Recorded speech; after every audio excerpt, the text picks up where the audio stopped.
trabajar la narrativa. Y también voy a ir haciendo circular para que ustedes vean qué sentido tenía este ejercicio que hicimos de mostrar y de narrar. ¿Qué sentido tiene identificar bien? Porque justamente cuando elijamos el narrador, que hoy el tema va a ser el narrador, nos vamos a ir dando cuenta que en estas últimas etapas, digamos, los nuevísimos escritores, maestros escritores que tenemos a nivel internacional, han utilizado la diferenciación del mostrar como si fuera una cámara, ustedes van a ver cine después, que solo es objetiva, o sea que solo va mostrando y eligiendo qué mostrar. Al elegir qué mostrar, están recortando la realidad y están haciendo un clima, un tono determinado en las narrativas. Pero esto una vez que avancemos. Hoy el gran temazo es la figura del narrador. Ese narrador que aparece con Balzac, que aparece con Madame Bovary, el gran narrador que se inmiscuye y se atreve a poner en sus comentarios, en sus explicaciones, lo que se nos retasean los diálogos, lo que no nos muestra la literatura en su dificultad, que yo les dije, en la literatura siempre hay una gran dificultad que es la palabra. La palabra nos resulta corta, escasa, no puede llevar adelante a veces lo que es la parte emotiva que nosotros queremos transmitir. Diferente es la imagen o el sonido, que al entrar por otros sentidos, que no son tan racionales, permiten mover enseguida la emotividad. Pero la palabra es una estructura dada, una convención que tenemos entre seres humanos, y a veces nos queda corta. No porque no tengamos nosotros lenguaje suficiente, sino porque esa palabra no alcanza a expresar, de acuerdo al idioma en que nos movemos. El español a veces no es tan explícito para poder expresar como el alemán, por ejemplo, que se maneja muy bien. No en vano los grandes filósofos fueron alemanes, porque tiene otra estructura dentro de su lengua que permite expresar la emoción.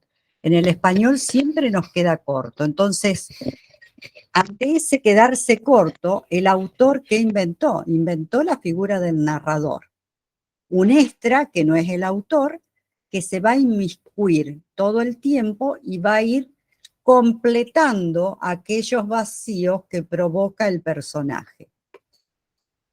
Cuando vamos a elegir el narrador, es importante, incluso muchos autores, digamos, de renombre, han comentado que en sus novelas, en los primeros capítulos, digamos, trabajaron dentro del oficio el jugar primero con un narrador en primera, después con un narrador en tercera, para ver cómo quedaba, cómo sonaba.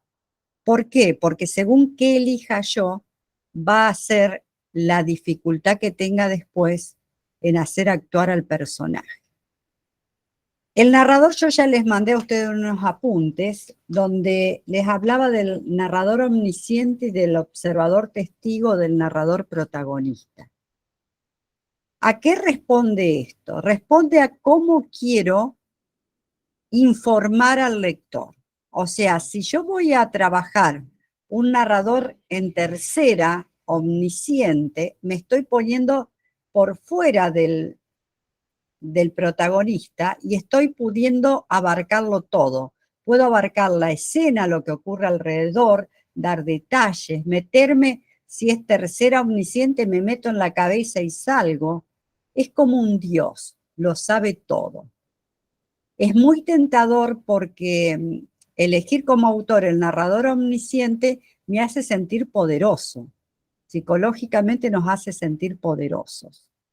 ¿Qué dificultades tiene este narrador omnisciente? De esto yo también les pasé un apuntecito donde les digo que ve los acontecimientos desde fuera, pero no participa y lo controla todo. Emplea la tercera persona. Siempre el omnisciente va a usar la tercera persona como voz narrativa. que dice las causas y consecuencias, y dice lo que piensa, por supuesto. El omnisciente quiere decir, omnisciente es Dios, lo sé todo. Puedo saber qué piensa ese protagonista, puedo entrar y salir, saber lo que piensa el secundario, decirlo todo. Cuenta lo que ocurre en un lugar y simultáneamente en otro, al extremo opuesto del planeta. Se pasea por el tiempo y por los tiempos. Bueno, y puede crear los personajes como se le antoja. Y puede crear, incluso es muy utilizado en las historias maravillosas, los cuentos de hadas, todo ese tipo de narración usan la tercera y el omnisciente.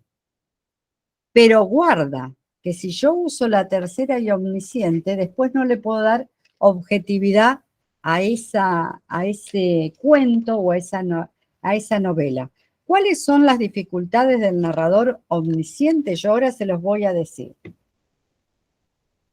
La ventaja es que permite abreviar el material narrativo al ser capaz de saltar de un lugar a otro, de un tiempo al otro.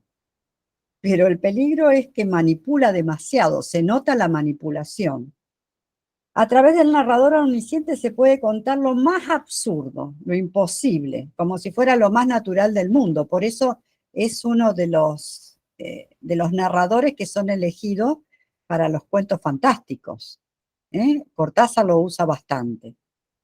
Los personajes se quedan al margen mientras el narrador habla por ellos. O sea, no hago demasiado hablar al personaje, lo tengo como yo lo manejo y le digo cuándo entrar y cuándo salir, como un director de teatro o de cine. La ventaja es que el lector es conducido del principio al fin, y la desventaja que le estoy cortando al lector la capacidad de imaginar. Le doy demasiadas explicaciones y explicaciones contundentes. Bueno, y ahora vamos a ver el otro narrador que es el protagonista, que generalmente es en primera persona. Es muy utilizado cuando tengo que contar cosas que tienen que ver con uno, aunque la ponga en personajes que tengan que ver con historias autobiográficas o cosas que he visto o que han pasado. El narrador protagonista habla de sí mismo como eje de la narración. Puede tener distintas modalidades. Después vamos a hablar de las modalidades. Las variantes que puede usar el protagonista, ser, digamos, el principal, ser el secundario. Epistolar, ¿qué quiere decir? Carta, una carta, carta en segunda. El diario íntimo, el monólogo interior. De Rulfo hay unos cuentos maravillosos en monólogo interior. Se puede desarrollar una narración cuyo argumento esté desplegado por diferentes voces en primera persona, o sea, cada uno habla a su manera, transformando la narración en algo mucho más dinámico.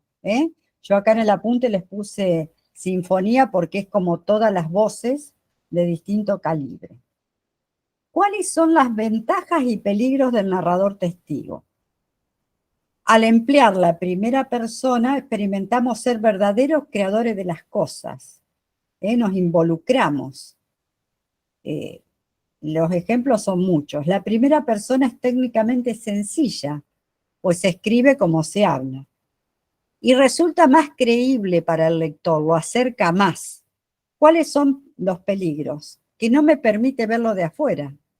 Si yo estoy involucrada y lo estoy haciendo, o estoy contando desde mí o estoy contando el escenario desde afuera.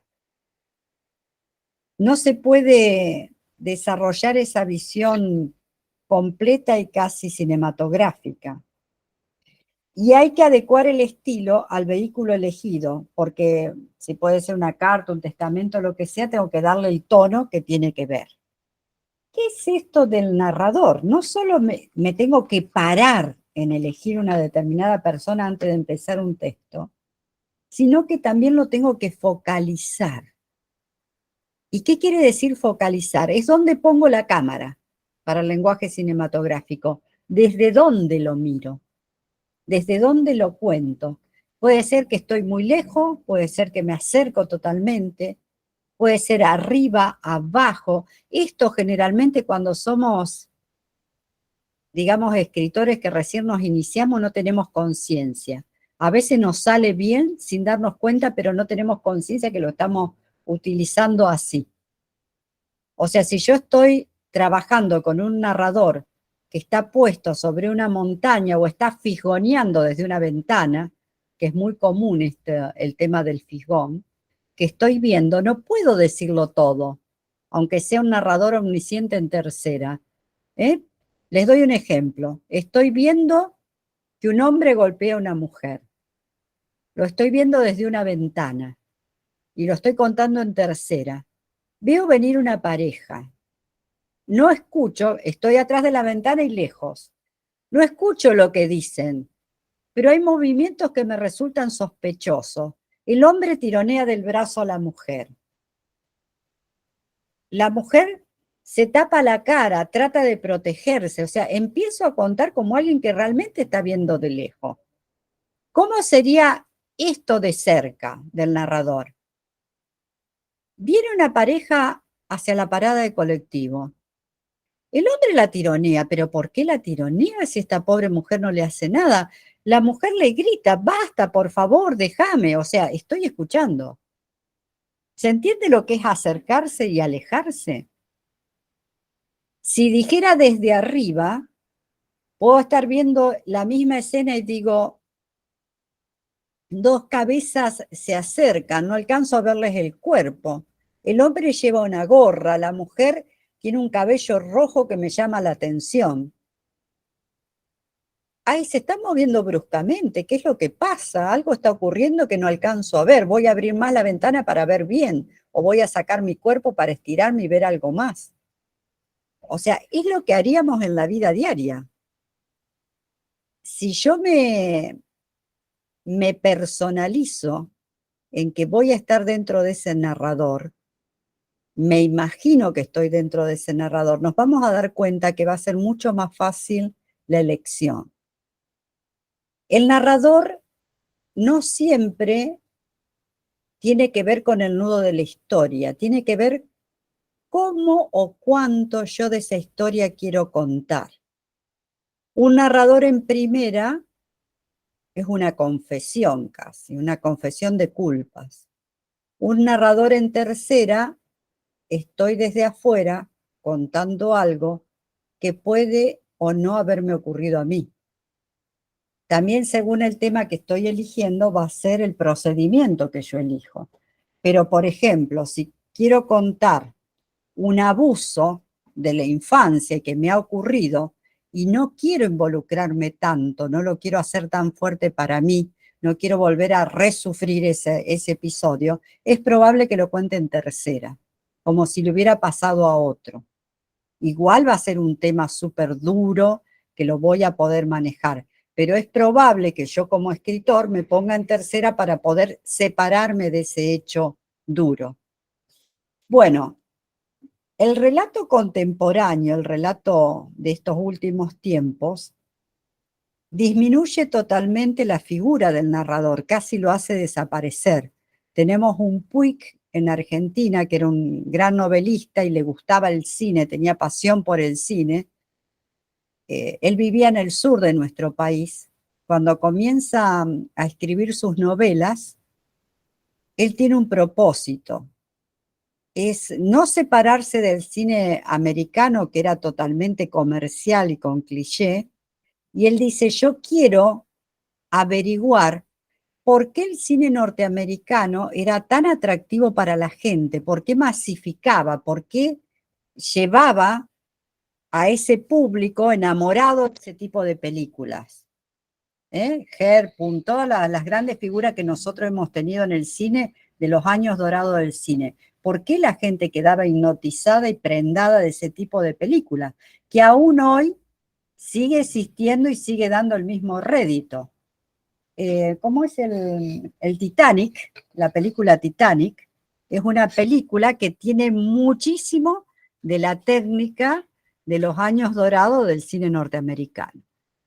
Él va incluso a estudiar cine a Italia porque considera que el mejor cine se elaboraba en Italia, pero termina eligiendo en su base el cine americano. ¿Y qué elige del cine americano? No lo quiere mostrar tal cual, él es un escritor a conciencia. Yo les dije que los escritores a veces no solo escribimos, sino que reflexionamos sobre la escritura. Puig fue un gran reflexivo sobre la escritura. Es el que le sigue en calidad a Borges y a Cortázar. Entonces, él que se da cuenta que lo que necesita es darle más protagonismo, como si fueran escenas, más habla al protagonista y hace desaparecer, pero en forma total, al narrador. Es muy curioso cómo lo logra, porque él no hace el diálogo común. Ya vamos a ver en otra unidad el tema de los diálogos. Los corta, hace grandes elipsis, con eso consigue la complicidad del lector que se meta dentro de esos diálogos. Esto de, o sea, un extremo sería el narrador en tercera omnisciente que lo sabe todo, el otro extremo, un Puig que elimina al narrador. Pero para eliminarlo, primero tengo que conocerlo muy bien.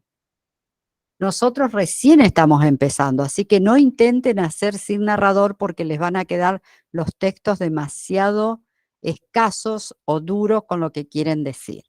Primero vamos a practicar en los ejercicios.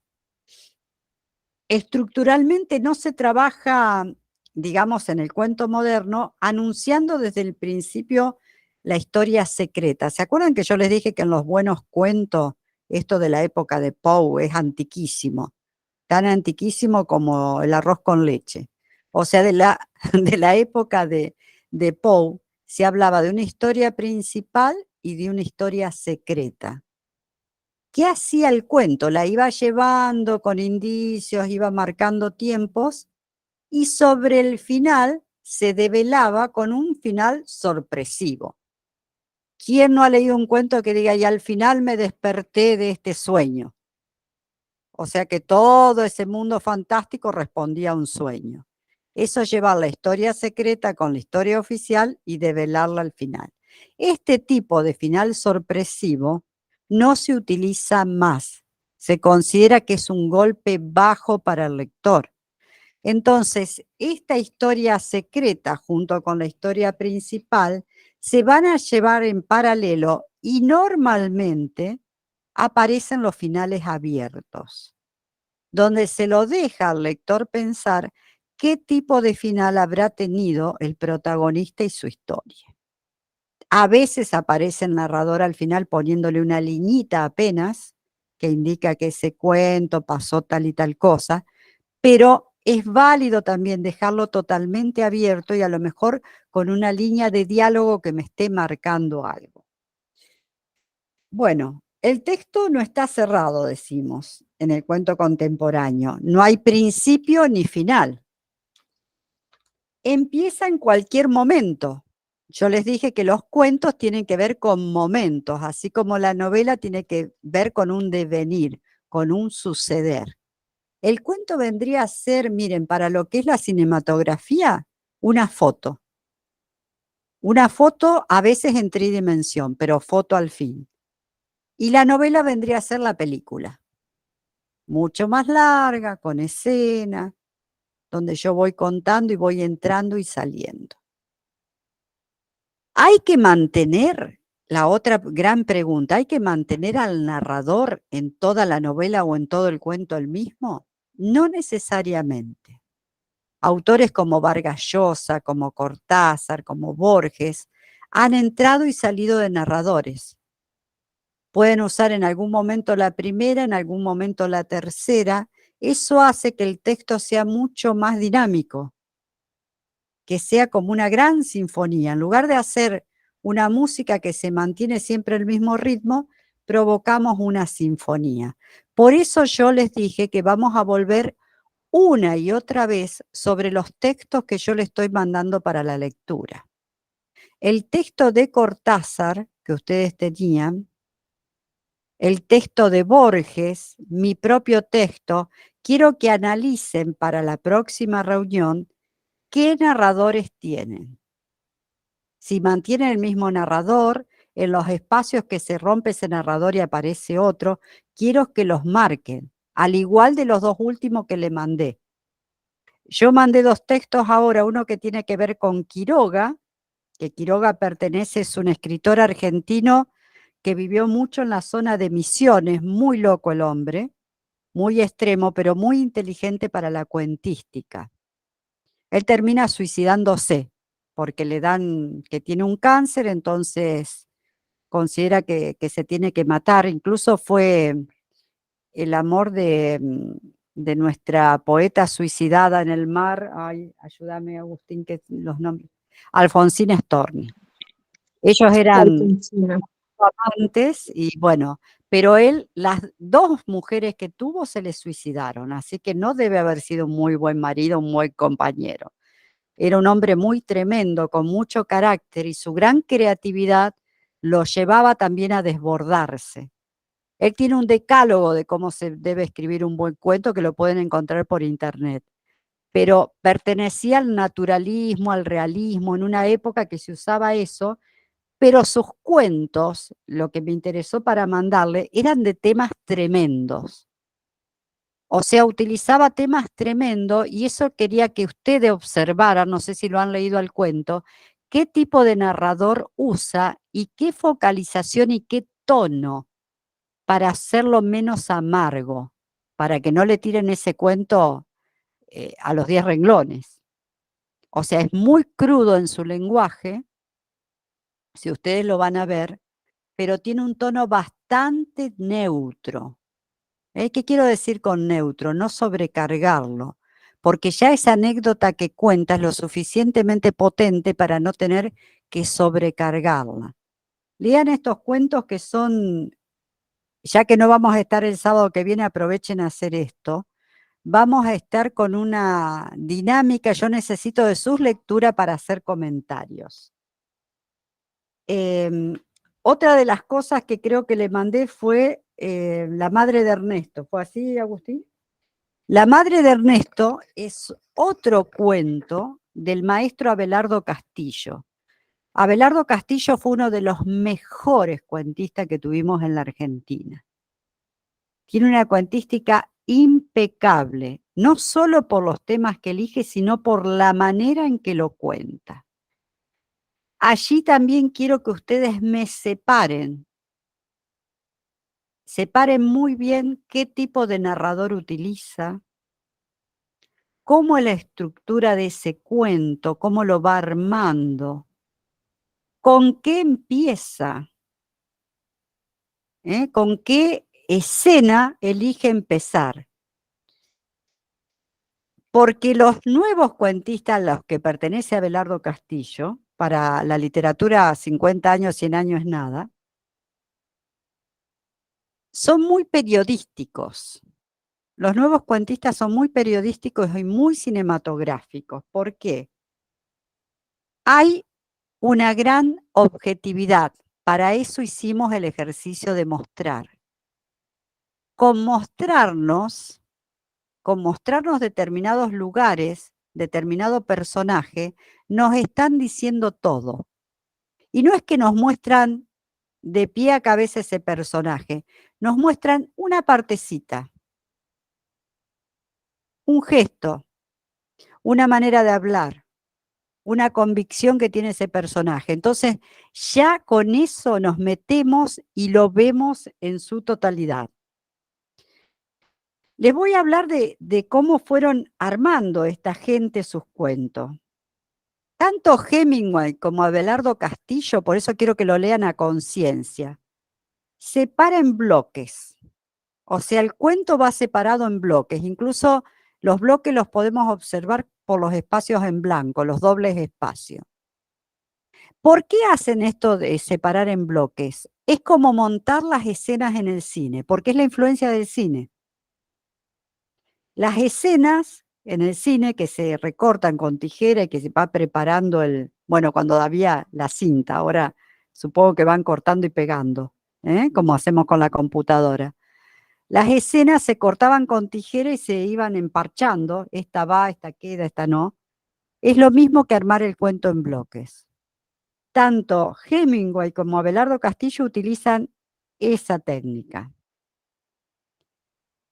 Castillo siempre va a empezar por el momento de vértice, que Vargas Llosa, analizándolo, le llama esto de apertura inmediata. Anótense en eso entre comillas. Apertura inmediata significa empezar por el momento de vértice. ¿Qué quiere decir? El momento más importante. Los cuentos se pueden empezar, o las novelas también, poniendo el momento más importante arriba. Y también se pueden empezar por el final. Nunca, cuando empezamos sin saber técnicas, empezamos por el final. Los cuentos policiales siempre empiezan por el final. El muerto está ahí, tirado. Ahora tenemos que averiguar qué pasó en su vida. Pero un buen cuento también puede empezar por el final. Ya le voy a mandar material donde se empieza por el final. Es muy interesante cómo se despliega esto. Y en una novela, en algún momento, si empezamos por el final, lo olvidamos, porque en el fragor de la novela que va avanzando y va avanzando, y después decimos, ¿qué razón que tuvo este autor en poner el final al principio?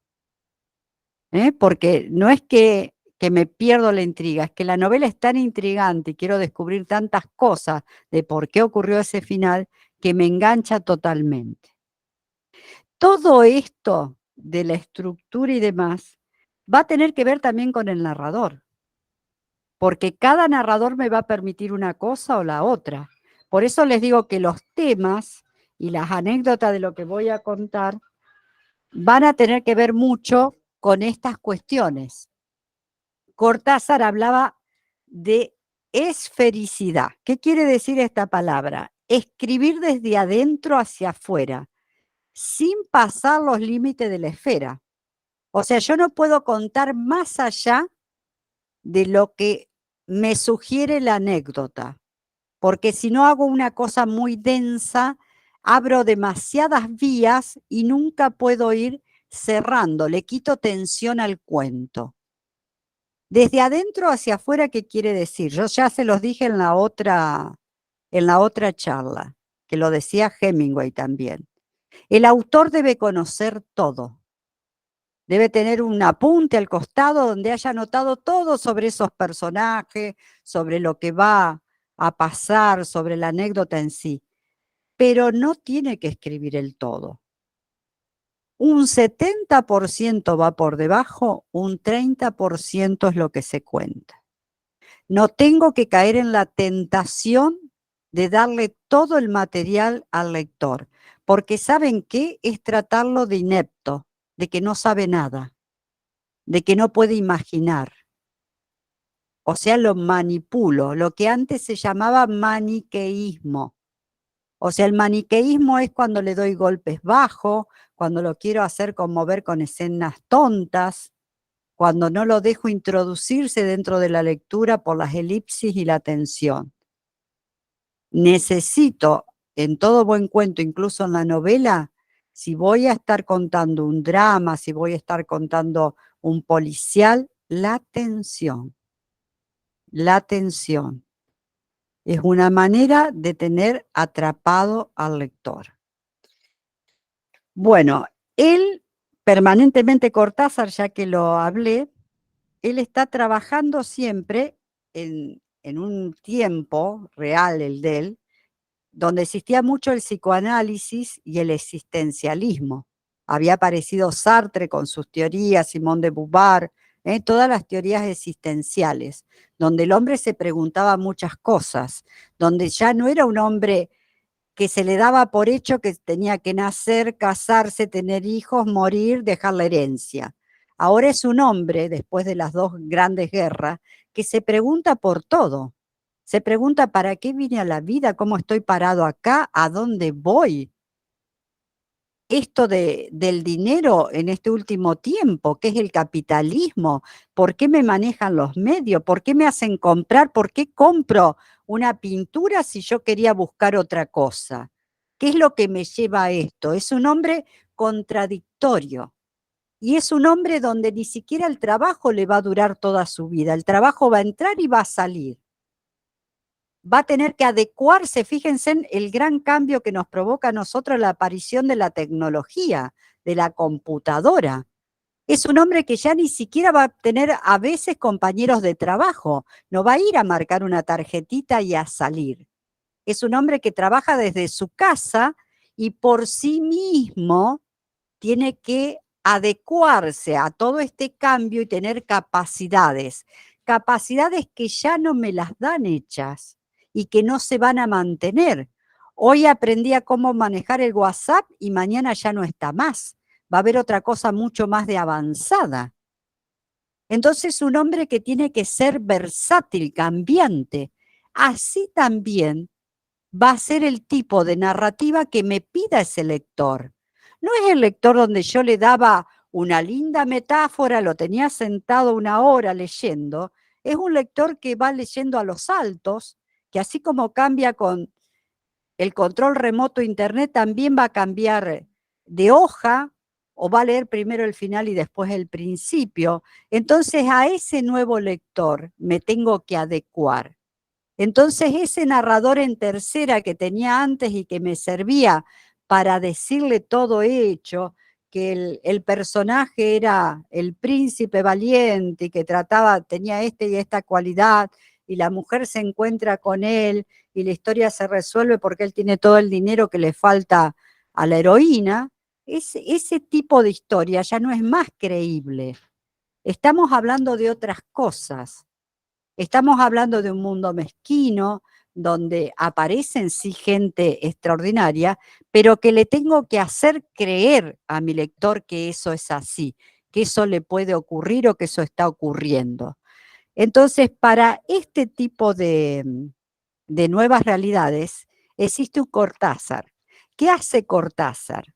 Si ustedes leyeron el cuento, empieza hablando con un narrador en primera, donde es el mismo, donde aprovecha esa primera para desarrollar toda la teoría del cuento, y de golpe, como si no dijera nada, me introduce la segunda historia, que es la heroína.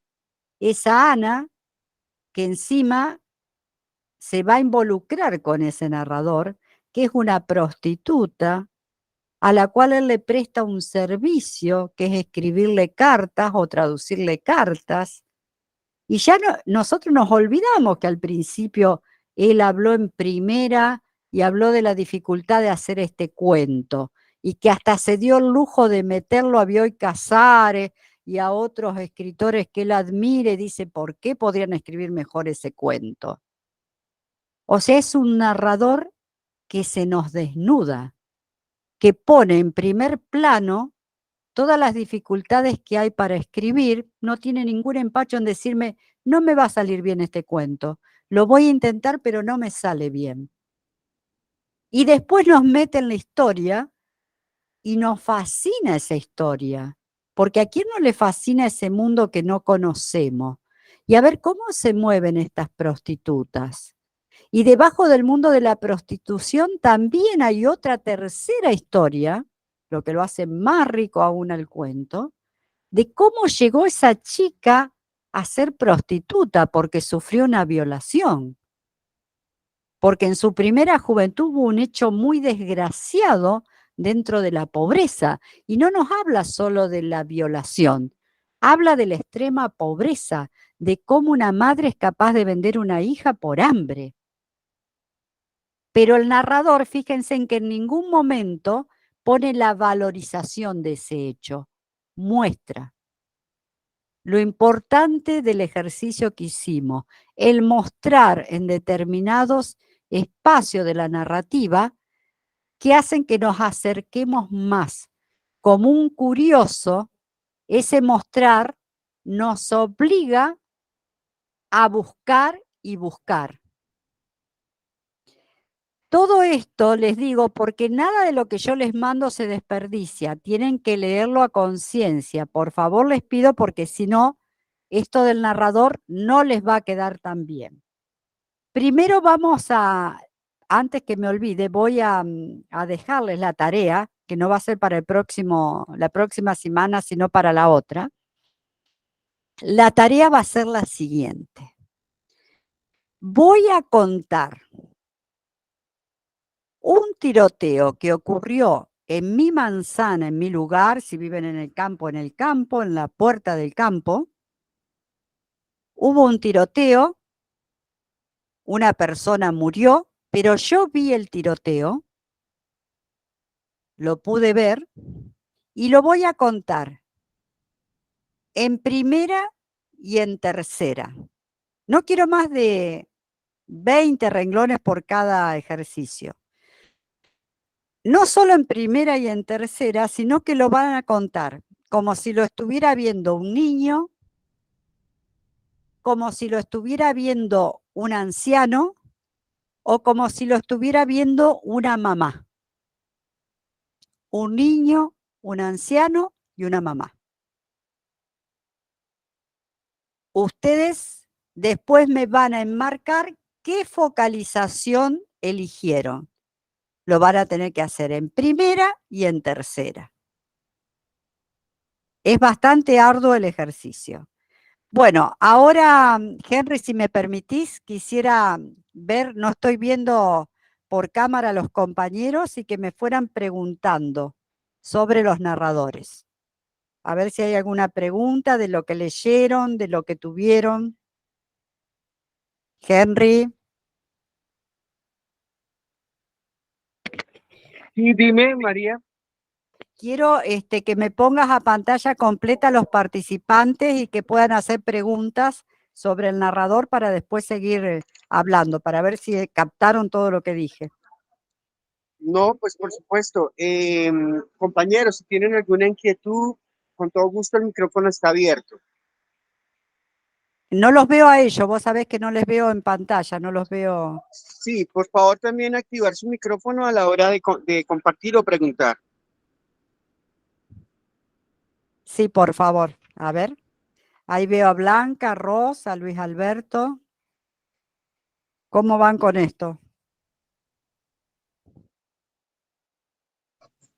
Excelente. Estoy entendiendo perfectamente el mensaje. Muchas gracias. Bien. ¿El resto van bien? ¿Si puedo seguir avanzando? Sí, sin María, ningún problema. María, Sí, yo Sí. respetuosamente, si siquiera uno de los relatos que nos enviaste, pues hacemos ejercicio, ¿sí? Yo de alguna manera ahí traté de hacer un poco de eso, ¿no? Uh-huh. Porque pues me sorprendía el encuentro, la combinación del narrador con el personaje, ¿sí? Sí. Y cómo se enrolaban los siguientes personajes, ¿no? En uno la historia, el narrador general que contaba, a ver yo si recuerdo. Bueno, sencillamente, pues hago esa sugerencia como para irlo entendiendo desde lo práctico, ¿no? ¿Cuál de los cuentos me hablas? ¿Cuál de todos? A ver, espérate, yo abro por aquí. Miremos aquí, a ver.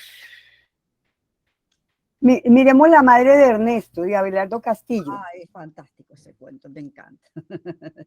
Fuera del Señora.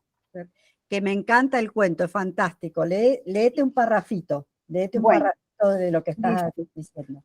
Dice acá, si Ernesto se enteró de que ella había vuelto, como había vuelto, nunca lo supe, pero el caso es que poco después se fue a vivir al Tala, ¿no? Y en Sí. todo aquel verano solo volvimos a verlo una o dos veces. Costaba trabajo mirarlo de frente. Era como si la idea que Julio nos había metido en la cabeza, porque la idea fue de él, de Julio, y Bien, era una eso idea está. extraña, turbadora. Sí. ¿Continúo? Sí, continúa. Una idea extraña, turbadora, sucia, nos hiciera sentir culpables. No es que uno fuera puritano, no. A esa edad y en un sitio como aquel nadie es puritano. Pero justamente por eso, porque no lo éramos, porque no teníamos nada de puros o piadosos y al fin de cuentas nos parecíamos bastante a casi todo el mundo. Es que la idea tenía algo que turbaba. Cierta cosa es inconfesable, cruel, atractiva, sobre todo atractiva. Bien. ¿Qué tipo de narrador considerás vos que tiene ese cuento? ¿Primera o tercera? Vamos a empezar por lo grueso. ¿Primera o tercera? Bueno, para mí el narrador ahí sería en tercera persona. No, es una primera, yo estoy contando. Pero Ah, ¿por qué te hace sentir que es tercera? Porque está por fuera, no porque es protagonista. sí, Es un exactamente. narrador testigo. Él te está contando lo que está narrador, viendo. perfecto. Y el testigo no lo sabe todo, Ujú, porque como lo observa de afuera, ujú, está muy bien lo que preguntaste, porque así le sirve a todos. Como está de afuera, parece tercera, pero no es tercera, es ujú. un testigo. O sea, veo algo, pero no lo veo todo. Sé algo, pero no lo sé todo. Si fuera en primera protagonista, el tipo sabría qué siente. ¿Te das cuenta? Ok, Se pudo salir porque es testigo, pero siempre habla de un yo. Yo sí. digo, fíjate que con el tiempo verbal, para descubrir si es primera o tercera es fácil. Le pones el yo y sacás el nombre de él. Con el Ujú. tiempo verbal tiene que coincidir. Yo digo tal cosa. Y si fuera en tercera, él dice. O sea, por el tiempo verbal podés descubrir qué narrador hay.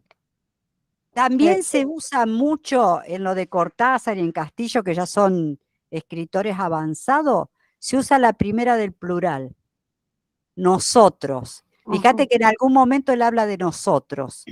¿Por qué usa la primera del plural? Porque es abarcar al pueblo, al sentimiento de varios.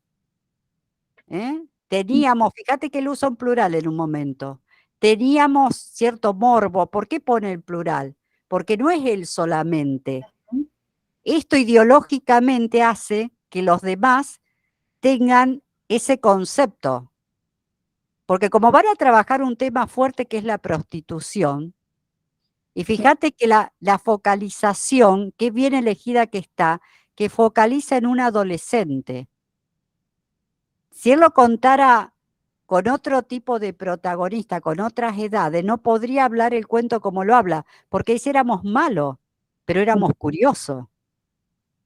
O sea, el cuerpo lo rechazaban, pero también lo atraían, ¿entendés? Ujú, ujú.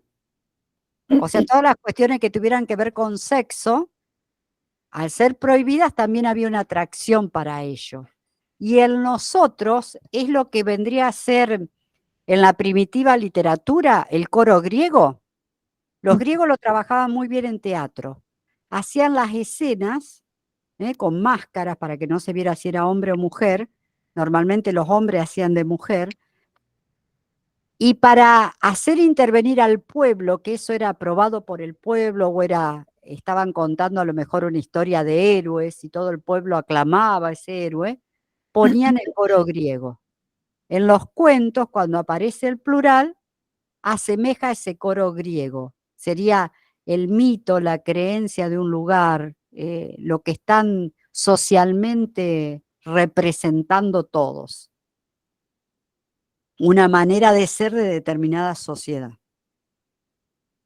Muy bien, ¿alguna otra Bueno, pregunta? Que son y en el disparadores caso de Julio ahí, interesantísimos porque, para...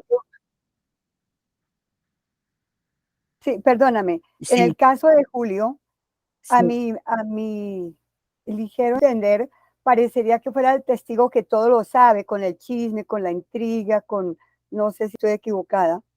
Ese es un protagonista omnisciente, Ujú, porque sí todo lo sabe y te da datos todo el tiempo, pero no solamente de lo que hace él, te da datos de la literatura, es muy, muy curiosa la forma que lo mm, estructura. Eso ujú. tiene que ver no solo con la elección de los narradores, sino cómo lo estructura. En lugar de estructurarlo en bloques, como hace Abelardo Castillo, que va todo por el mismo cuento, Cortázar utiliza innumerables desvíos. Es como si te llevara con la cámara a otra escena que no tiene nada que ver y después te vuelvo a meter en la escena. muy de avanzada, porque tiene que ver también con lo que hacemos nosotros, con esto que le digo con el control remoto, que paso de un canal a otro, que estoy de una escena a la otra. Porque cuando nosotros nos angustiamos, fíjense en el hombre de este tiempo contemporáneo, cuando nos angustiamos o nos pasa algo, no estamos todo el día pensando en ese hecho de angustia y no salimos de ahí. Estamos angustiados, pero viene alguien que me habla, me interrumpe. Yo, por ejemplo, estoy dando esta clase, entra un cliente, lo despacho, después sigo con la clase. O sea, es un hombre que va y viene. Y esta movilidad de narradores me permite hacer esa movilidad, darle más movilidad al texto. Encontraré lectores para esto y lectores para otro tipo de cuestiones, pero a medida que uno conoce más de la literatura tiene que ver también con una ideología, que ideología no quiere decir con lo político, con una ideología que nosotros tenemos como seres humanos. A una edad avanzada ya sabemos qué pensamos de la vida, qué queremos, a dónde vamos, consciente o inconscientemente. El estilo que nosotros vamos a armar de nuestra escritura va a tener que ver, una de las patas va a ser la ideología que tenemos. O sea, cuando yo pongo y elijo un tema y elijo hablar de algo, es porque ese algo me moviliza de alguna manera. En algo tiene que ver conmigo, aunque sean partes oscuras. Tiene que ver o con las sombras que yo tengo adentro, o con algo que rechazo profundamente y quiero denunciar, sin hacer panfletos. Los panfletos están prohibidos. Los panfletos para la gente que no sabe escribir. Puedo escribir muy bien, hacer una novela o un cuento o un relato durísimo de denuncia sin poner ni una línea de denuncia, simplemente con mostrarlo. La calidad y la dureza que yo transmita con eso va a ser la eficacia que tenga ese texto como denuncia. Y no necesito poner dentro de eso panfleto. Y no quiere decir que yo no sea comprometida con política. Pero escribir de política dentro de textos literarios es fallarle al lector, es estafarlo.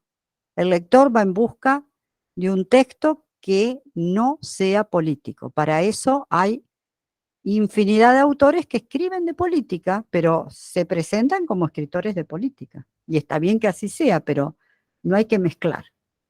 La literatura tiene otros caminos y otras herramientas mucho más abiertas y mucho más eficaces que cerrarse solo en una idea. Porque se supone que el narrador lo tengo que dejar trabajar. Miren este narrador de La gallina degollada, de Horacio Quiroga. Empieza así. Todo el día, sentados en el patio en un banco, estaban los 4 hijos idiotas del matrimonio Mazzini Ferraz. Tenían la lengua entre los labios, los ojos estúpidos y volvían la cabeza con la boca abierta. El patio era de tierra, cerrado al oeste por un cerco de ladrillos. Miren acá si no está haciendo la técnica que yo les pedí a ustedes, demostrar. Hay un narrador en tercera que me está mostrando. Y me está mostrando, la escena se hace más dura porque no se inmiscuye. No se inmiscuye los sentimientos que le provocan esos 3 chicos idiotas. Un narrador que no tuviera maestría, ¿qué diría? Ay, hay unos pobres chicos sentados en un banco, mientras los padres los miran con plena lástima, ellos los ojos lánguidos esperando que los niños tengan algún tipo de actitud diferente. Esa sería una primera escritura. Este narrador en tercera nos muestra duramente, qué está ocurriendo y lo dice 4 hijos con un solo calificativo, idiotas. Ni siquiera pone la palabra discapacitado, idiotas. Del matrimonio y nombre y apellido como para que no tengan duda. Tenían la lengua entre los labios, los ojos estúpidos y volvían la cabeza con la boca abierta. Me mete en escena de un tirón. Y una escena durísima, y una escena que me da ganas de seguir leyendo. ¿Qué pasa con estos 4 niños que encima son 4, pero él no me pone nada. Ay, son 4, nada menos que 4. No califica el narrador. ¿Vieron lo que es la diferencia entre mostrar y narrar? ¿Por qué nos servía ese ejercicio y nos sigue sirviendo al que no lo hizo? Lo invito. Solo mostrar. Hay cosas que son tan duras que puedo enganchar al lector con solo mostrar. Esto me sirve para el propósito de lo que hicimos, porque ustedes habrán dicho, qué insistente esta señora con ese ejercicio tan tonto, si a mí me gusta narrar, a todos nos gusta narrar, nos gusta que nos cuenten un cuento, pero a veces depende del tono en que me lo están contando, es si sigo escuchando ese cuento si es oral o si lo sigo leyendo, o si mi cabeza se cierra y ya esto me resultó aburrido y no sigo hacia adelante. Bien, sigamos. ¿Alguna otra pregunta? Ese tono lo va a mantener Quiroga durante todo el cuento. Después lo leen. Me van a ir separando donde hay diálogos, donde hay escena, donde se inmiscuye el narrador. Todavía no, si es temprano. Ah, bueno. ¿Me esperan un segundito, por favor? Un segundito. Tranquila, María. Sí, sí. Compañeros, si tienen alguna inquietud, alguna pregunta, pues me parece oportuno que la hagamos en el tiempo de la sesión. Si no, pues tranquilos, dejamos que María continúe. Pero no sé si tengan alguna pregunta para ella, entonces prepárenla y con eso participamos, ¿vale? Bueno, para recordarles a los que no estaban, vamos a estar publicando a los autores del taller y vamos a hacer un blog por cada uno de ustedes.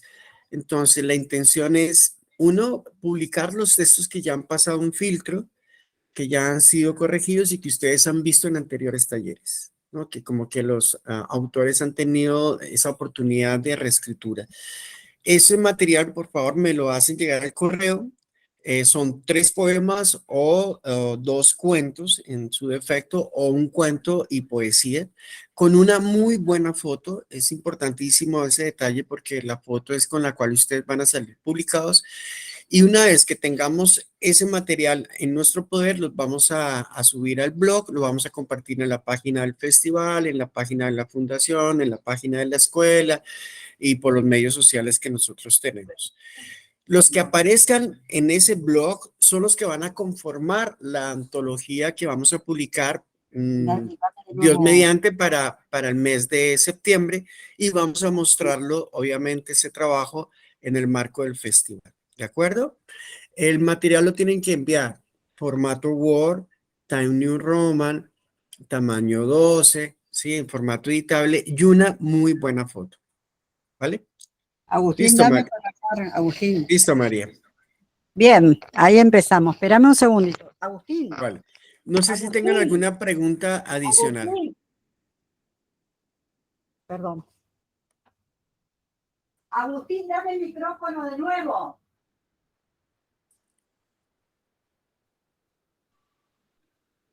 Yo tenía una pregunta, necesito, es que Gratis. yo estuve tratando de estar en la plataforma, pero bueno, faltaba como una confirmación y en el correo la hice, pero no sé si al fin quedé o no, no. Hola, ¿me escuchan ahí? Sí, le estoy respondiendo a Tatis. Sí, Tatis, ya ahorita después de la clase, reviso quiénes se han inscrito y quiénes están ya haciendo uso de la plataforma y te cuento, ¿vale? Pero si hiciste todo el proceso, me imagino que sí. Ah, bueno, señor, muchas gracias. Ah, mi Tatis, felicitaciones por esos poemas que siempre leo y me encantan. Ay, gracias, qué pena. Y llegué tardecito porque el internet se me ha caído varias veces, entonces si se sale en cualquier momento, qué pena. Yo estoy un poco perdida porque no me funciona el internet, qué pena. Bueno, mi querida Tatis, y Bien. para los demás, recuerden que vamos a celebrar el encuentro de literatura infantil. Bienvenidos los que quieran participar, pues con Tatis vamos a hablar la otra semana sobre este tema en particular, pero a los que deseen, obviamente, también cordialmente invitados. Bien, voy a retomar el tema de los narradores. Yo le estaba diciendo que el narrador en tercera es como una total libertad, digamos, lo podemos ver de afuera, de adentro. Pero hay tres posibilidades que se presentan con la tercera persona. Una de ellas es la percepción limitada. Es cuando hay una visión única, es decir, de un solo personaje que no puedo descartar y se lo sigue durante todo el relato. Esto es el cuento tradicional generalmente. Hay una percepción limitada global, que es una extensión un poquito de esta primera de la limitada. Se pasa de la visión de un personaje a otro y cada uno presenta los hechos desde un punto de vista, aunque lo cuenta un narrador siempre en tercera. Puedo movilizar. ¿Quién va a contar esa tercera? Y la percepción total de esa tercera corresponde al narrador omnisciente, o sea, una especie de voz en off que cuenta sabiendo todo lo que pasa, tanto en lo concerniente al personaje como al resto en todo momento. Este tipo de narrador no es un personaje, sino que se mete en la cabeza de cada personaje. En el siglo pasado no era raro que con esta técnica el narrador se dirigiera exclusivamente al lector. Usted que me está leyendo, querido amigo, lector, amable, sabían poner cosas así, para contarle cosas que los mismos personajes desconocían. Pero actualmente, si se le advierte al lector lo que va a pasar o se le explican los hechos dejando al personaje al margen, es muy probable que la persona que nos está leyendo no se interese por seguir ese libro. Aún así, por ahí hay autores que han utilizado esto como para hacer un guiño o para darle frescura a algunos cuentos. Estas percepciones son importantes porque me van a permitir dentro de la tercera, si es la que elijo, a tener movilidad. Y sobre todo se están utilizando mucho las voces múltiples. ¿Qué estoy diciendo con las voces múltiples? Vuelvo a explicar esto. Puedo estar utilizando un narrador y en algún otro momento cambiar de narrador. Siempre y cuando no quede como un error de entramado. O sea, tengo que tener, si voy a ir cambiando, lo tengo que hacer varias veces para que se vea que es una técnica, no que me equivoqué. Que si vengo contando en primera y de golpe paso a una tercera, eso sería una equivocación. Ahora, si hay un deslizamiento de la escena, como hace Cortázar, que empieza contando en una primera y después se desliza hacia otra historia, entonces ahí puede que yo cuente en tercera. Maestra, qué pena, o sea, las voces múltiples se pueden dar solo en tercera persona, o entendí mal. No, pueden ser en primera también. Ah, ok. No, pueden ser en primera también, tranquilamente, e ir contando. Yo lo usé mucho, por ejemplo, en cuentos policiales. Vieron que el cuento policial, que eso ocurre en la realidad, cuando alguien va a contar un crimen o un hecho de violencia, todos estuvieron en la escena a lo mejor, pero todos lo vieron distinto. Uno creyó que el crimen fue con un arma de fuego, el otro creyó que era con un cuchillo, y todos van contando cosas distintas sobre lo mismo. Esto tiene que ver con la fenomenología, es decir, hay una discusión sobre las cosas, si puede existir el objetivismo, si el objeto es el que nos marca la realidad o el subjetivismo es la que marca la realidad. Normalmente la realidad nosotros la transformamos de acuerdo a lo que percibimos. Y percibimos de acuerdo a determinadas condiciones que tenemos. No es lo mismo lo que percibe un ciego, lo que percibe un neurótico, lo que percibe una persona sana, digamos, psicológicamente hablando. O sea, las percepciones, aunque el hecho sea lo mismo y el objeto sea lo mismo, van a ser muy diferentes. Entonces, de acuerdo a los personajes que nosotros elegimos, por la anécdota que vamos a contar, va a ser la voz que tengan y lo que voy eligiendo. Entonces, esos narradores pueden ir variando o pueden ir metiéndose y entrando en escena. Esto que les dije yo, de lejos, de cerca, puede que lo cuente alguien que lo vio lejos y otro que lo vio más cerca. Esas focalizaciones son muy útiles también. Repasen nuevamente todos los apuntecitos que yo les hago, que estoy tratando siempre de mucho conocimiento simplificárselo para ver qué les llega a ustedes, pero por esto de la percepción justamente, lo que les pido, aunque piensen que se van a equivocar, que ustedes intervengan y hagan preguntas, porque eso es lo que hace que bajemos lo teórico a la realidad, al momento de escritura. Cuando hagan el ejercicio ahora de escribir lo que yo les pedí, esa escena, en las distintas voces, visto por distintas personas, visto en primera y tercera, se le van a presentar 1000 dudas, no tengan problema. Anoten las dudas a un costadito, me las mandan por correo electrónico y yo voy a tratar de contestarles a cada uno. ¿Se entiende? Si Sí. no se le presentaran dudas, sería, no sé, extraterrestre. Tiene que haber dudas. María, En las dudas se aprende. hay una persona levantando la mano, Vladimir Montoya, creo que es Albertico. Alberto. Luis Alberto Cardoso sería, no es Montoya. ¿Quién es? Alguien Yo no lo veo de acá. No lo veo aquí, acá en yo tengo pantalla. una mano levantada, pues como para que las personas que deseen preguntar lo puedan hacer. Es la mía, es que se me coló la foto de mi hijo. Ah, No, Me acabo de dar cuenta de eso. María, sí, a mí me quedó una sorpresa bastante grande y pues me parece muy oportuno el espacio acá cuando leí La forma de la espada al finalizar y sí. se descubre Borges. Sí. A ver, léeme el renglón que no lo tengo acá a mano. Léeme el parrafito ese. Cuando él se descubre, espérame que lo busco por acá. Sí. Eso es a la parte del final, por acá. Yo no veo Gators por ahí. Ah, A ver si lo tengo preso. Espérate que yo lo busco también. bueno. Un segundito. Gators no veo. Aquí dice, casi en el último párrafo grueso que hay, ¿no? Gators, Dice acá, aquí mi Ay. historia se confunde y se pierde. papel, altana al clima. Cuando viene conversando Vicente, ¿no? Dice, aquí mi historia se confunde y se pierde. Sé que perseguía al delator a través de negros corredores de pesadilla y de hondas escaleras de vértigo.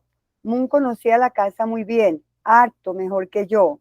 1 o 2 veces lo perdí. Lo acorralé antes de que los soldados me detuvieran. De una de las panoplias del general arranqué un alfanje. Con esa media luna de acero le rubriqué en la cara para siempre una media luna de sangre. Aquí aparece, Borges, a usted que es un desconocido, le he hecho esta confesión. ¿Sí? No escuché, se ¿Estás cortó. ahí? ¿De qué cuento me estás hablando? ¿Qué cuento es ese? Porque yo tengo el cautivo de la acá. forma de la espada, de la forma de la Ah, espada. sí. Bueno, ese cuento lo vamos a trabajar muy bien la próxima reunión que tengamos. Y él sí se mete, a veces hace esos guiños, se mete como protagonista y se mete con apellido para que no dudemos que es él. O sea, ahí ya no es el narrador, es el autor que se está metiendo. Borges autor. El que se entromete es Borges autor. Ese no está usando un narrador. Hace un juego, lo ha hecho en varios cuentos Borges, ¿eh? O sea, lo ha hecho en varios cuentos porque él tiene un cierto orgullo de clase, que no tiene que ver con dinero, sino tiene un orgullo de sus ancestros, los Borges, que era militar y que muere en batalla. Entonces, él en algún momento, como para hacerle un homenaje a Ajá. su apellido, se mete dentro del cuento, lo ha hecho en varios cuentos, pero es como un guiño que él se permite. pero coincide precisamente porque se está hablando de cómo Montt está dentro del... No escucho, se corta. Sí, está dentro del cuento, pero para que nosotros sepamos que el narrador es una cosa y el autor es otra. Se mete el autor ahí. Ok, Es gracias. una diferenciación con el autor. Y fíjate, esto tiene que ver que en la época de Borges también había ciertos pintores en España, como las Meninas, cuando hicieron las Meninas, que el pintor, porque la literatura se relaciona con la plástica, con la arquitectura y con la música todo el tiempo. El arte es uno solo. Después se van diferenciando los lenguajes. En las Meninas se mete el pintor a través, si ustedes lo miran al cuadro con más atención ahora, se ve al pintor pintando. Sería lo mismo que está haciendo Borges acá con el cuento. O sea, se permite al pintor meterse adentro del cuadro. Y es una técnica de intromisión muy curiosa. ¿Pero por qué? Porque manejaban con tanta maestría ya el cuento tradicional y todas las técnicas que ellos se permitían esa ruptura. Un Saramago, si no hubiera manejado con maestría todo lo que es la puntuación, no se hubiera permitido renovar la cuestión de la puntuación sacando todo. Borges, por ejemplo, en los cuentos policiales mete un gran cambio, que es en los cuentos policiales siempre había un muerto y un detective y un aficionado que ayudaba a ese detective que develaban el misterio. En Borges, en realidad, no está la muerte. El mismo que va a estar investigando es el que termina después siendo asesinado. Ese es el gran cambio que hacen los cuentos policiales. El mismo inspector que empieza a investigar determinadas cosas y que cree que va a haber un asesinato y qué sé yo, es el que termina siendo asesinado. O sea, fíjense en cómo cambia. Eso es cambiar la focalización totalmente. Por eso les digo también lo importante que es la focalización. No solo elegir el narrador, sino que con la focalización elijo cómo contarlo todo el tiempo. O sea, desde dónde lo voy a contar y qué elementos voy a utilizar. ¿Por qué es claro tenerlo antes de empezar a escribir? Porque en base a eso va a ser lo que pueda escribir o lo que no pueda escribir. ¿Dónde tengo que hacer el recorte? Porque a nosotros yo les dije, el pretexto, que es lo que ustedes hicieron hasta ahora, que ahora saben que es un pretexto cuando escribo de un tirón y escribo todo, que me sale toda la historia, de un tirón que está bien que yo la vuelque, que la deje guardada ahí. Después tengo que pensar, a esta historia, ¿cómo la visto? O sea, ¿con qué traje la voy a presentar? ¿La voy a hacer para todo público? Entonces voy a usar un lenguaje popular. ¿La voy a hacer para un público que tenga un poco más de lectura? ¿Para un ambiente más de lectura? Vamos a suponer que quiero hacerla en lenguaje popular. Tendré que buscar un tema, un lugar, todo que tenga que ver con la gente común. Después tengo que pensar el tono. ¿Y yo qué tono me resulta cómodo? ¿Me resulta cómodo ser irónico, ser realista, ser incisivo, contar desde un niño, contar desde un adulto? ¿Desde dónde lo voy a contar? Una vez que tengo todo eso más o menos en la cabeza, digo, y ahora el narrador. Yo esta historia, ¿la quiero contar entera? O sea, contar con un omnisciente que sepa todo, que sepa lo que piensa el personaje y demás porque me va a ser útil para esta historia. ¿O voy a elegir desde afuera? ¿O voy a elegir desde adentro? Miren todo lo que hay que pensar con eso que nos sale de un tirón. Después que elegí el narrador, recién voy a poder pensar en la historia. Esa historia, ¿desde dónde la voy a comenzar? ¿Desde la mitad? ¿Desde el inicio? ¿Desde que empezó el hecho? ¿O voy a poner ya el hecho consumado y lo voy a ir develando? Fíjense que el de Abelardo Castillo empieza por un final. O sea, empieza por una mujer que aparece ahí y que a todos le despierta morbo. Pero a través de ese morbo van a contar la historia de que esa era una buena mujer, que se transformó en prostituta. Pero para eso hay que hacer todo un camino. Él podría haber empezado desde el momento que los chicos van al prostíbulo. Pero no, hace todo un seguimiento desde que llega la mujer hasta que ellos se atreven a ir al prostíbulo. ¿Por qué? Porque necesita contar lo odioso que son ellos organizando eso. Necesita testimoniar una cuestión que pasaba socialmente, que las mujeres eran despreciadas, pero a su vez las necesitaban y a su vez podía ser la madre de cualquiera. En el fondo dice eso el cuento. Esta que estás tratando como una puta, que era lo que se trataba, es la real palabra, podría ser tu hermana, tu madre. ¿Se entiende? O sea, fíjense en la denuncia enorme que tiene ese cuento de Abelardo Castillo y jamás habla de política. No lo usa en forma de panfleto. ¿Ven lo que yo les decía antes? Que la literatura tiene tantas herramientas que puede ser mucho más denunciante que cualquier panfleto. Pero para eso tenemos que saber escribir muy bien. Bueno, a ver, ¿alguna Hay otra pregunta? Sí, María Jacet tiene levantada la mano.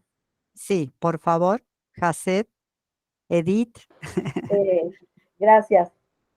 No es una pregunta, sino más bien como un aporte. Hay un documental sobre Gabriel García Márquez y en ese documental él explica que cuando el escritor, bueno, no, cuando uno como lector empieza con un texto, pues uno se va muchas veces al final a ver cómo termina. Entonces que por eso Gabo también tomaba la decisión de poner el final en el principio. Por ejemplo, como el día que a Santiago Nazar lo iban a matar, pues ya sabe uno que lo van a matar.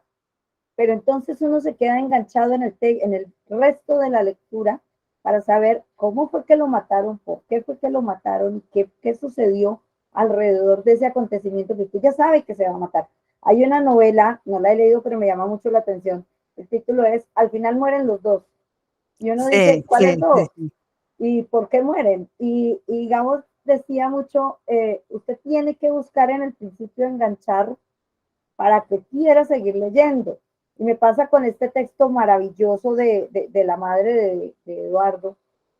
Tuve que empezar a leerlo 2 veces porque no entendía de qué me estaba hablando hasta que llegué al cuento de la mujer que trajeron al bar. Al pueblo, sí.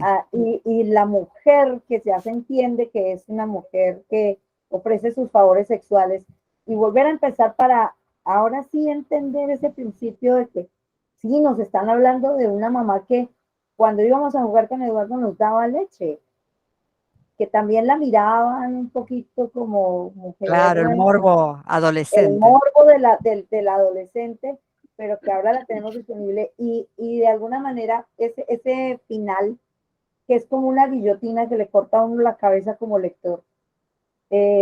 No en ese sentido de decir era un sueño, sino en el sentido de que estamos esperando qué va a ser, cómo va a ser el encuentro sexual, y de pronto ella cambia, se cierra su ropa y dice, ¿le pasó algo a Eduardo? Esa oración, ese diálogo es de una magistral, porque en una sola oración no está diciendo, ella nunca dejó de ser la mamá, y de verlo a esos chicos como amigos de sus hijos.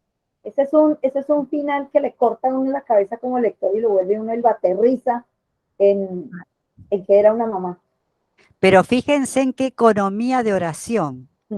O sea que a veces nosotros nos devanamos la cabeza llenando de adjetivos y de comentarios y de un narrador que se mete, y ahí, con mucha, digamos, mucha maestría, Abelardo Castillo lo pone en una oración, en esa pregunta.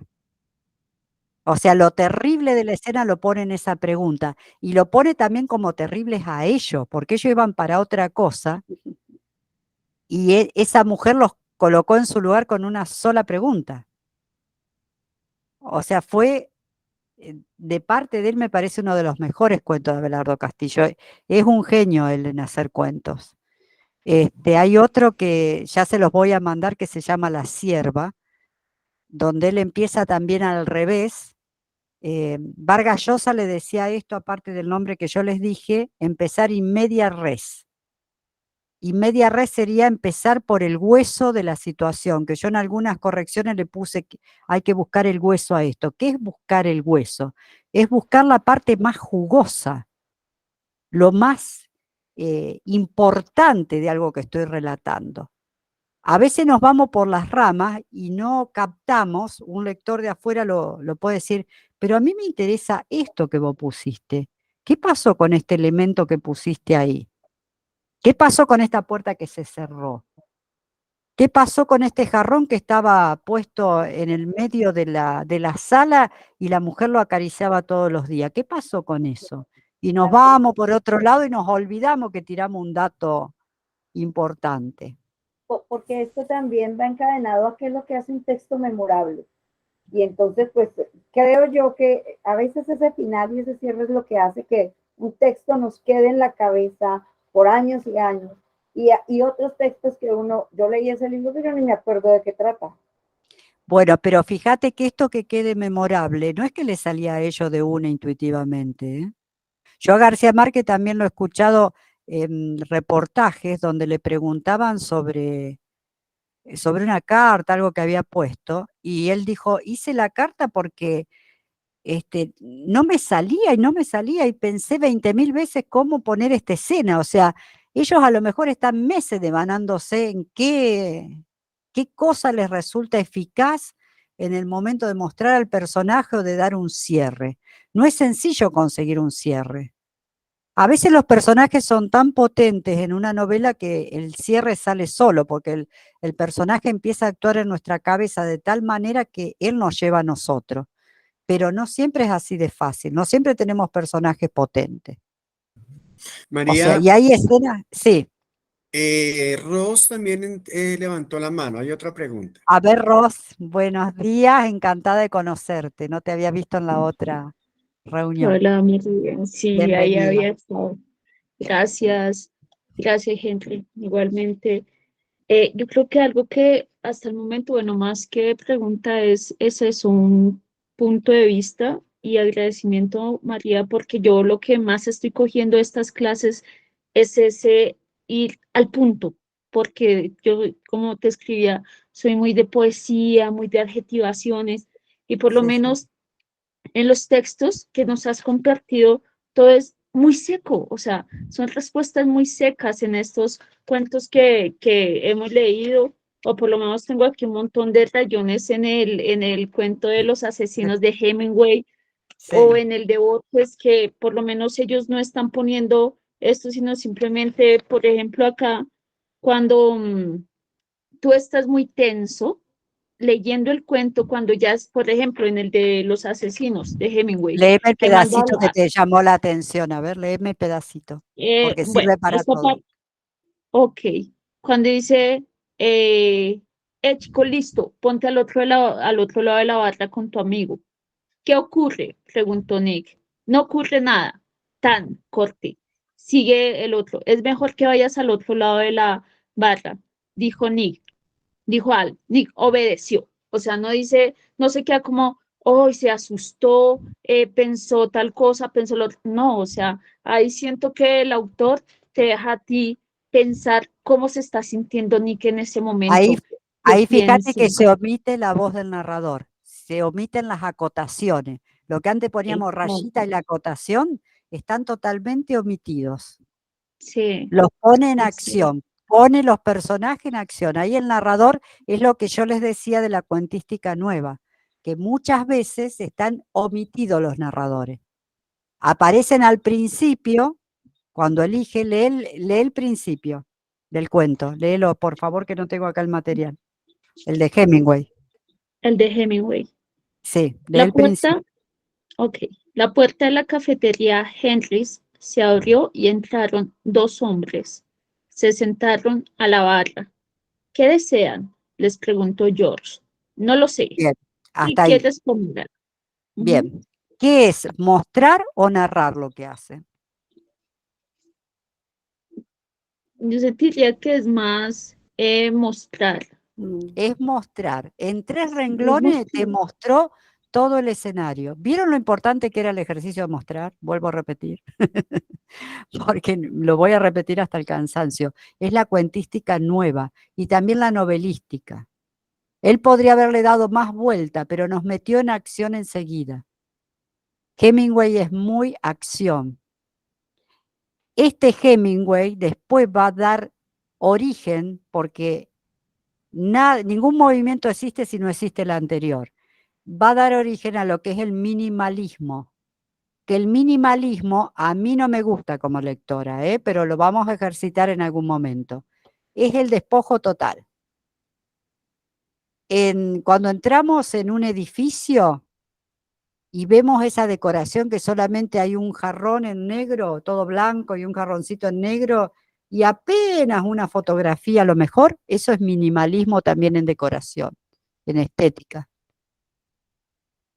En lo que es pintura puede ser un lienzo en blanco y una cosita, dibujado un par de zapatos en el medio, que lo dice todo. Eso es minimalismo. En literatura, el minimalismo no pretende contar una gran historia, muestra nada más, crea clima. ¿Y cómo crea clima? Con los objetos que elige, con las cosas que pone y con los diálogos. O sea, Hemingway fue un precursor de lo que va a ser después el minimalismo en Norteamérica. Es un movimiento literario que se inicia en Norteamérica. Los escritores modernos lo utilizan mucho. Yo sé que en Colombia no, porque ustedes siguieron la línea más del surrealismo, mirándolos de afuera, ¿eh? El escritor colombiano, ya sea en poética o en narrativa, la gran influencia que recibe es de Francia, el surrealismo. Lo onírico, las imágenes que se superponen y no tienen mucha explicación, es muy frondoso, oraciones largas, escenas que se cortan de otra manera, que se fracturan de otra manera.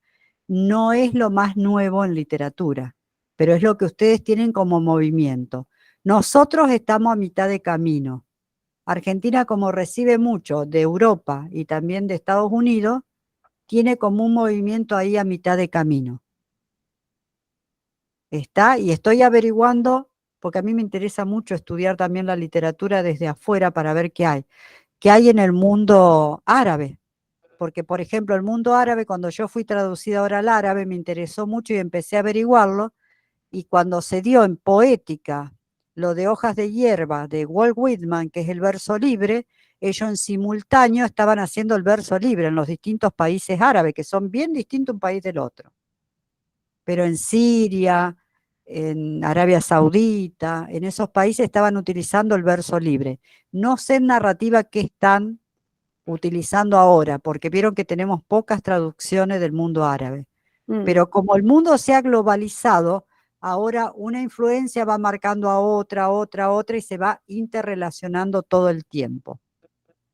Yo lo que sé es que los cuentos tan llenos de adjetivación pueden ser un estilo, un tiempo para, digamos, cosas costumbristas que tengan que ver con un paisaje, con una anécdota del mundo de campo.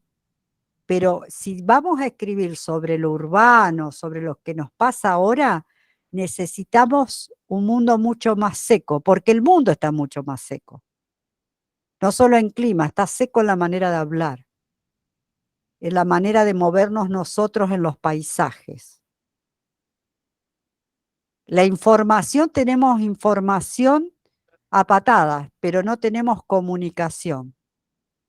¿Qué quiere decir esto de no tener comunicación? Estamos hablando de un hombre escindido, fracturado, cortado, un hombre que deja a Dios de lado, que no tiene deseos de estar comunicado con el otro, que en la mayor parte de los casos no es solidario, que vive en una burbuja, metido para el comprar todo el tiempo, para tener. Hoy tiene el último aparato de computadora y mañana quiere gastarse una fortuna en el otro que que está más avanzado. O sea, ese es el hombre de estos tiempos. Y un hombre que se tiene que preparar para las pandemias, para las pestes, para las cosas que están pasando a nivel mundial, que son horrorosas, pero que son nuestras realidades. Todo eso también hace otro tipo de literatura. La pandemia provocó otro tipo de literatura. María, Ros y Jacet levantaron la mano. Sí. Yo no la Ya había sé. bajado. Bien. Bueno, Ros, terminanos lo que querías contar. ¿Te sirve esto que te estoy diciendo? Sí, María, claro, muchísimas gracias. Todo en general y me lleva a pensar mucho de un texto que me pareció un poco arrogante del mismo García Márquez, donde hablaba de las adjetivaciones, de utilizar mucho la palabra mente, igualmente, especialmente. Me parecía algo arrogante, pero creo que con esta clase lo estoy resignificando, así que gracias. Esos son ya detalles finos. El mente no es aconsejable. Es igual, eso me olvidé de comentarles cuando hice las correcciones. A veces les quito los ando, endo, los gerundios, porque no son aconsejables en la escritura. Cuando lo voy a utilizar tiene que ser una cosa que apareció allá en el pasado y continúa hoy, que tiene simultaneidad con lo que estoy haciendo.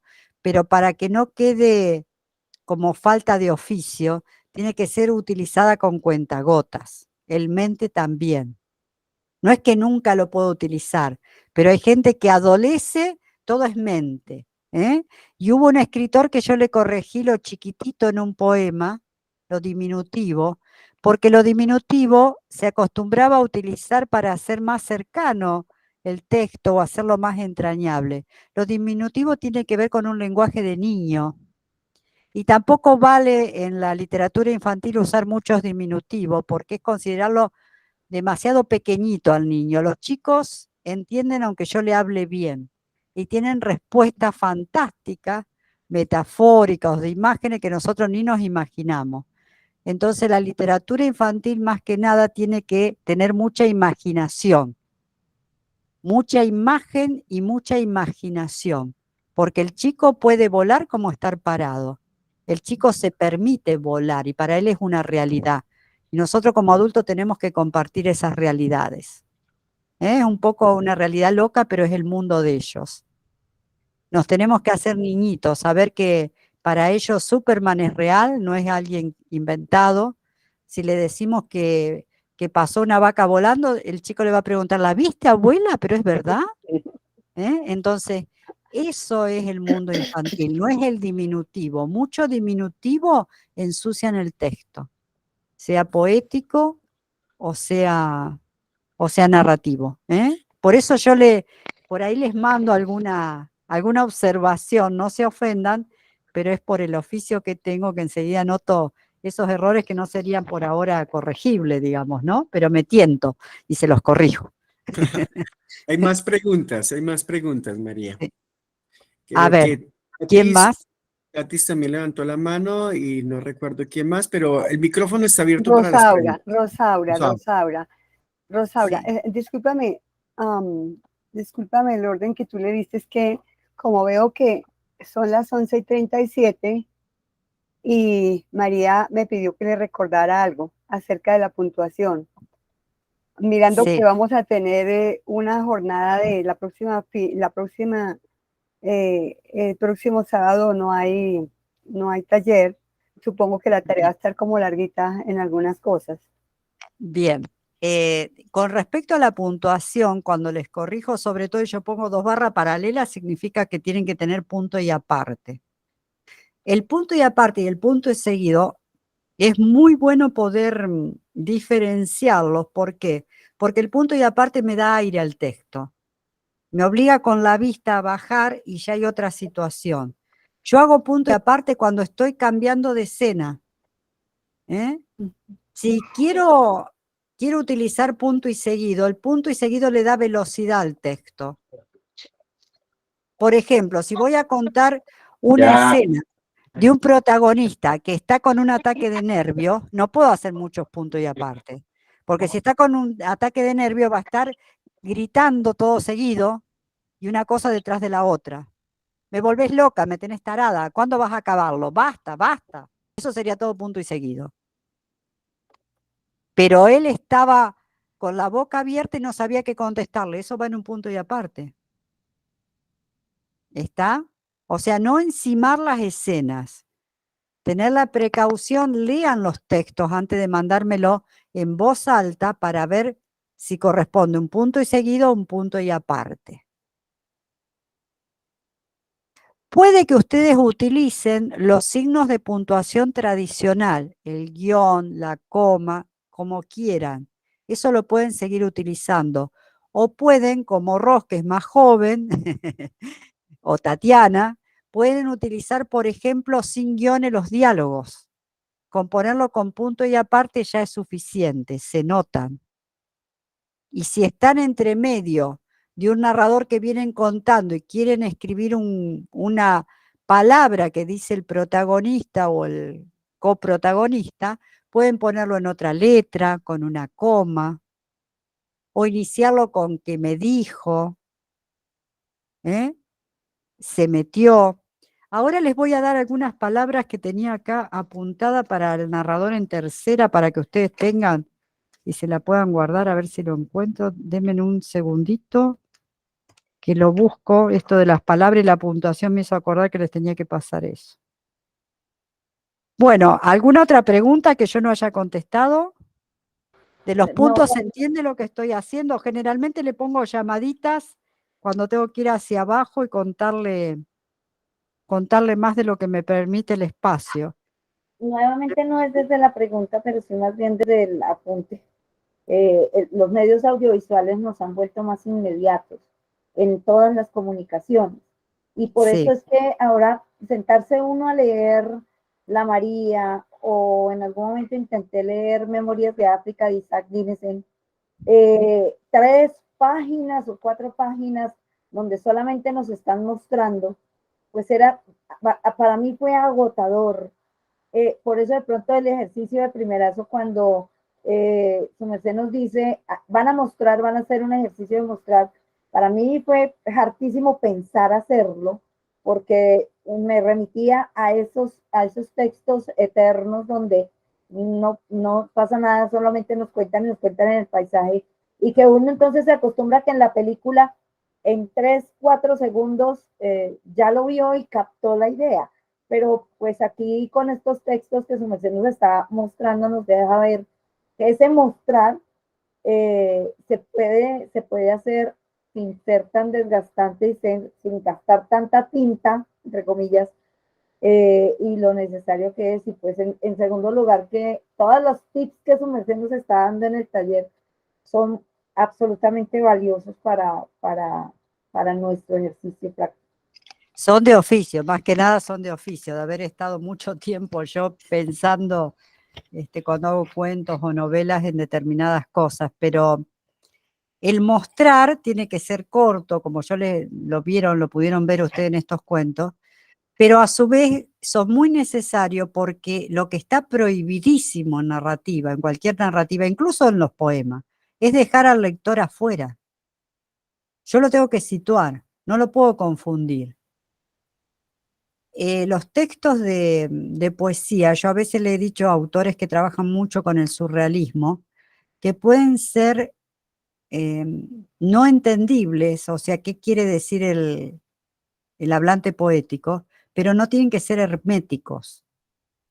Si son herméticos, lo mismo vale para la narrativa, si son herméticos, que yo no lo dejo entender al lector hacia dónde va ese personaje o hacia dónde va esa historia que estoy poniendo en un poema o esa imagen o lo que quiero decir, lo dejo afuera, no siente nada.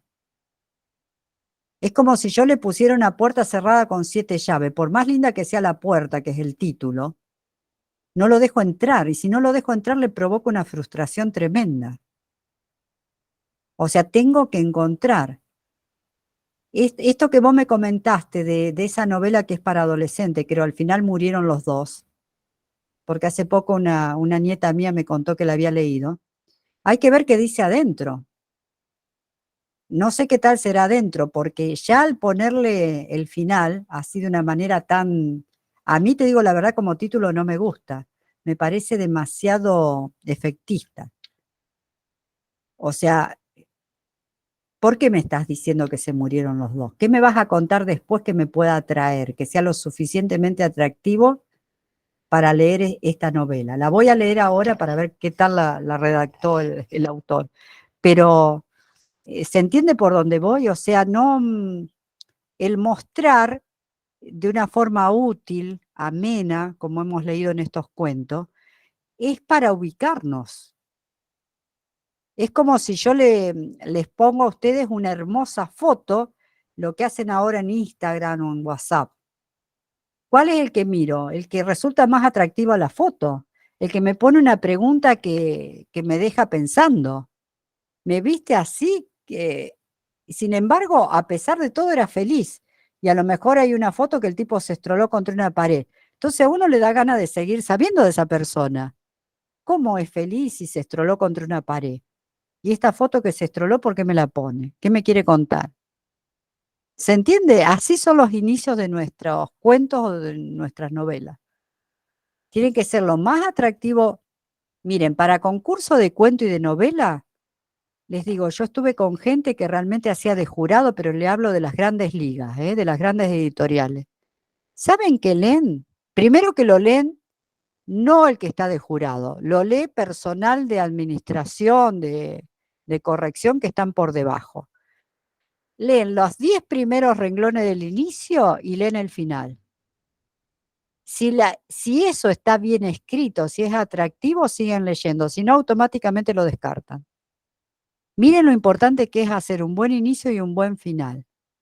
Y ellos son los que preseleccionan lo que van a leer el jurado al final, porque imagínense que en una editorial como Sudamericana y demás, que aparte de tener los concursos arreglados, que todos lo sabemos, esas cuestiones previas a llegar a los grandes autores, no pueden leer 1000 textos que le mandan. Es un imposible en 6 meses leer 1000 textos. Tienen gente pagada de la editorial que hace la lectura y que hace esto que yo les digo a ustedes. Y los lectores, en definitiva, los lectores que nos van a comprar un libro, a lo mejor lo compran. No piensen en un lector que sabe un montón de literatura.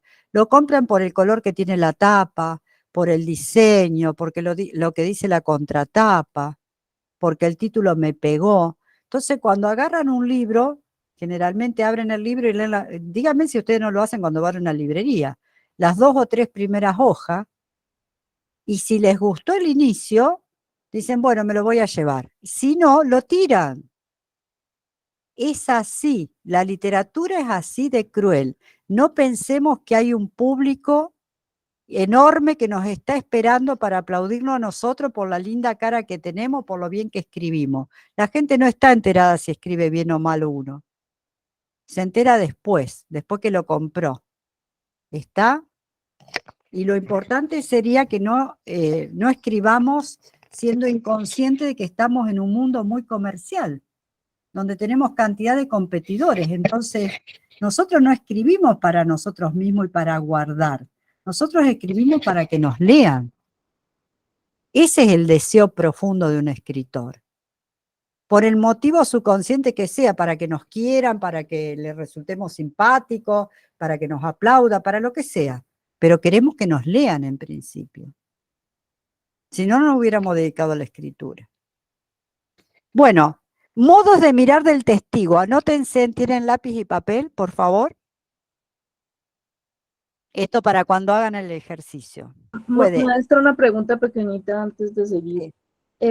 Yo quería saber si, por ejemplo, pues está hablando de la narrativa contemporánea o nueva, que hay cosas que ya sí, están pasadas de esta época, algunas técnicas y demás.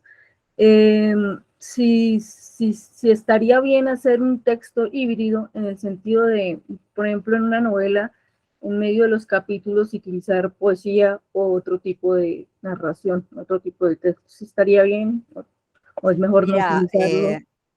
Después de Borges, las novelas pueden incluir cualquier tipo de texto, porque él en sus cuentos los hacía que eran cortos, podía poner un pedacito de ensayo, Todo es válido. El asunto es que no sea tedioso, que Ok. lo que vengas contando lleve a que necesita un poema, o lleve a que necesita, no sé, una fotografía, o necesita un pedazo de diario. Es hacer collage. Eso es tan válido como cualquier otro trabajo. O sea, la literatura nueva te permite todo. El asunto es saber qué hace uno y cómo rompe lo viejo. Primero tenés que conocer lo viejo para poder romperlo. Incluso algunos autores Mm. han tomado textos de clásicos, totalmente clásicos. Borges hacía esas cosas. Borges era un gran imitador. Borges tomaba textos irlandeses, toda la, digamos, la anécdota, y lo reescribía. Él decía que no tenía mucha imaginación, y es real esto que decía. Él reescribía textos antiguos a su manera, le daba nuevo formato. Lo que pasa que para copiar hay que ser muy buen copiador, hay que saber qué copiar. Bueno, les digo los modos de mirar del testigo. Gracias. Es muy útil esto de copiar, ¿eh? Si ustedes quieren por ahí tomar algún escritor que les resulte muy, muy empático, pónganse a transcribir párrafos enteros y después van a agarrar el tono de ese escritor. Después lo van a hacer a su manera, pero es una manera también de aprendizaje muy útil. Es tediosa, pero es útil. Modos de mirar del testigo. Observar, espiar, ojear, advertir, vigilar, divisar, contemplar, distinguir, percibir, notar, descubrir, revisar, acechar, atender, curiosear, husmear. Acá dice cotillear, que es la palabra española, sería chismear, los chismes. Examinar. Fíjense que de acuerdo de lo que elijamos, el modo del testigo, va a ser el tono de lo que contemos. ¿Sí? Blanca, sí.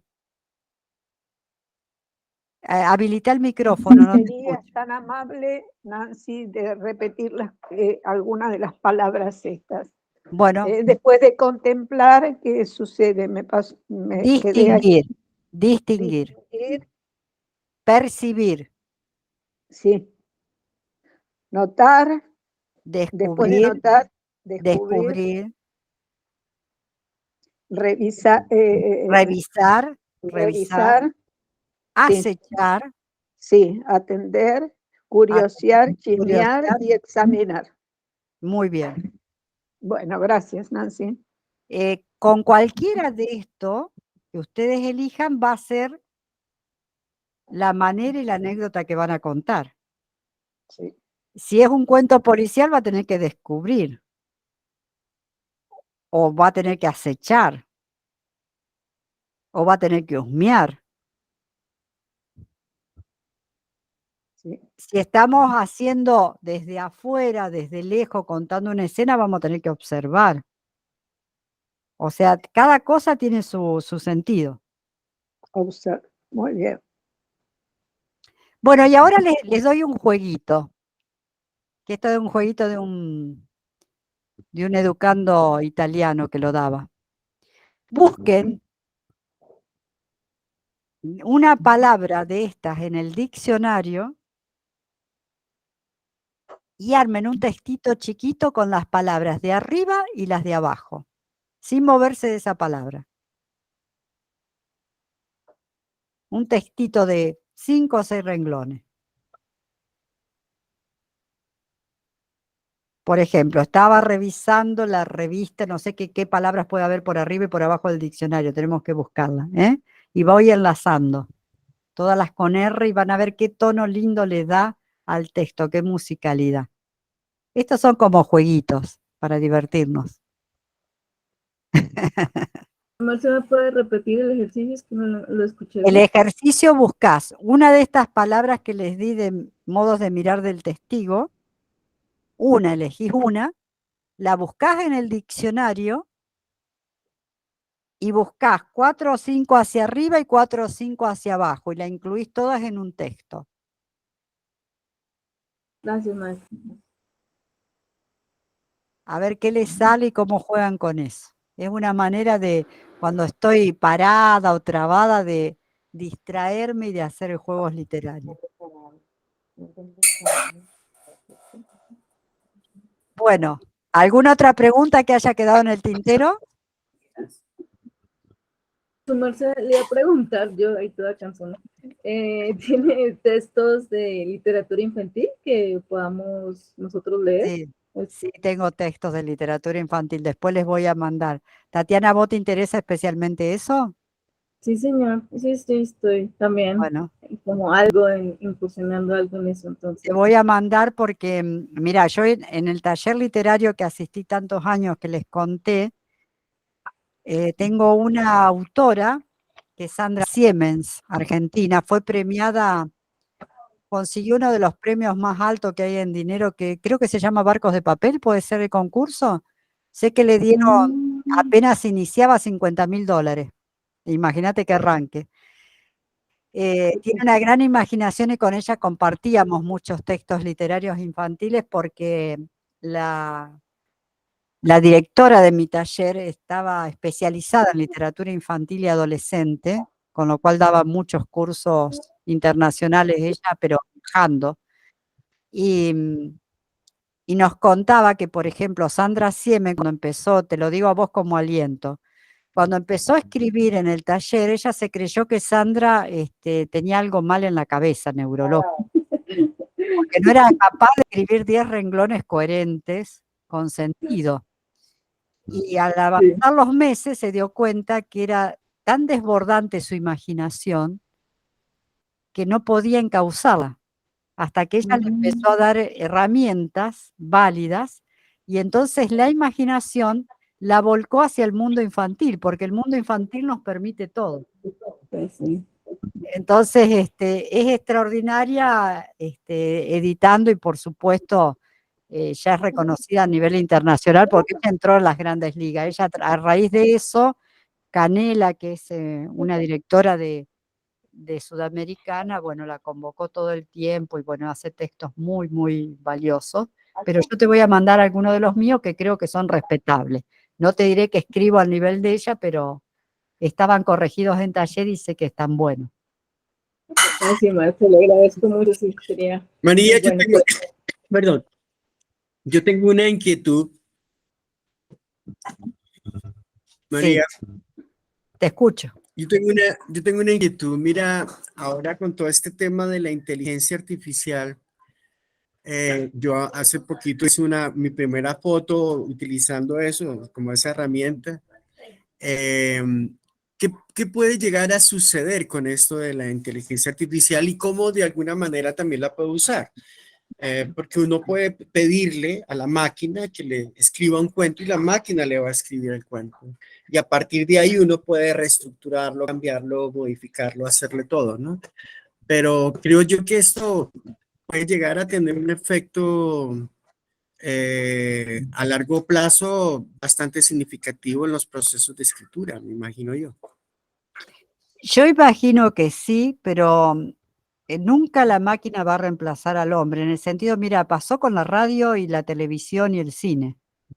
Cuando apareció la televisión y el cine, dijeron, la radio se murió, nunca más está. Es otro medio y ocupa otro espacio y nunca va a dejar de estar la radio, porque crea otro clima, otro ambiente para las noticias, va mucho más rápido, se puede hablar de más cosas sin peligrar que te hagan juicio.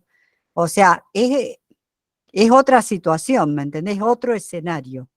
Yo creo que lo que van a cambiar son los escenarios, pero no lo que el hombre haga como arte. También la máquina existe para la pintura. Vos sabés que un robot puede pintar. pero no reemplaza lo que el hombre manifiesta a través de ese vehículo, en el caso nuestro que es el lapicero, el papel. Por ejemplo, yo hay cosas que necesito, la poesía la necesito escribir en papel. No la puedo escribir sobre la computadora. Después para corregirla necesito de la computadora, pero para escribirla, para poder emocionarme, para poder comunicarme, necesito el escrito en papel.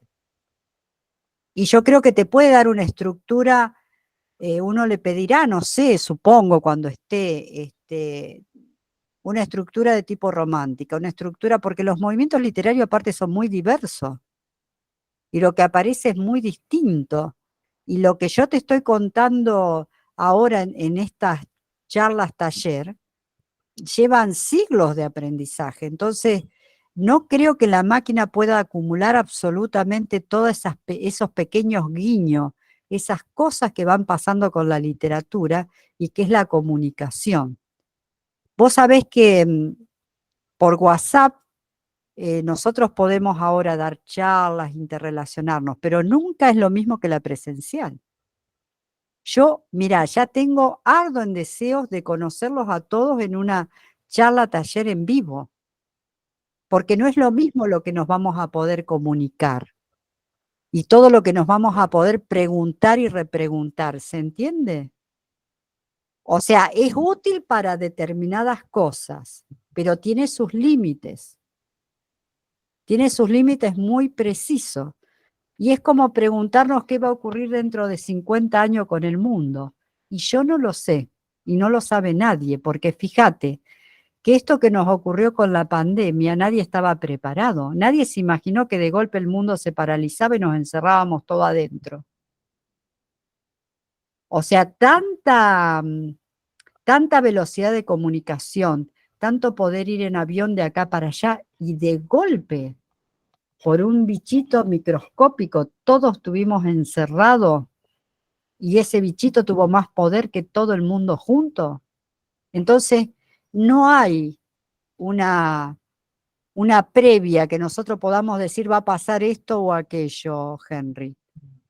Creo que lo interesante en esto está en el desafío de ser flexibles, ir enganchándome en las cosas que se presentan de la manera que se presentan. A mí la computadora me resulta utilísima para buscar información que después chequeo, pero yo no dejo de ir al libro, porque el libro es el que tiene la verdad, porque en internet me pueden colgar cualquier cosa y si yo no recurro al libro y verifico, puede ser una verdad media o puede ser una falsedad total.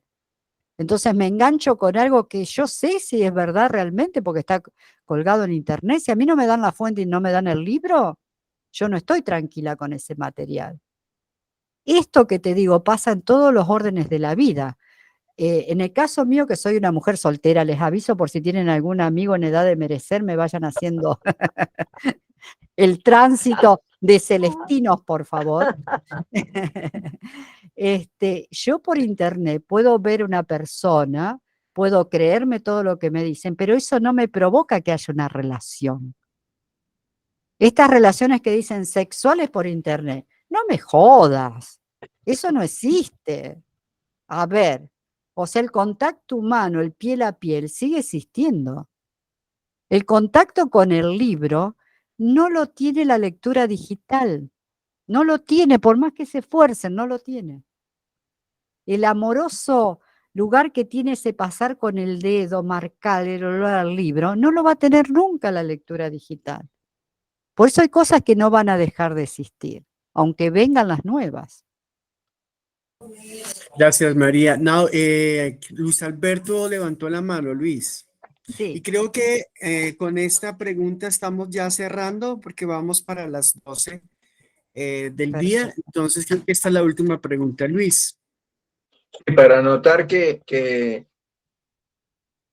para que la máquina produzca necesita tener cierta información o mucha información. Nosotros con Hachette y con Albayolima tuvimos la experiencia de traducir artículos nuestros y luego lo volvíamos a nuestro idioma, al español, y encontramos, al menos yo encontré que el sentido no cambia, pero sí cambia la construcción de oraciones. Entonces, eso, con eso quiero entender o que ustedes sepan que yo entiendo que las afirmaciones que hemos hecho o que se han hecho son verídicas.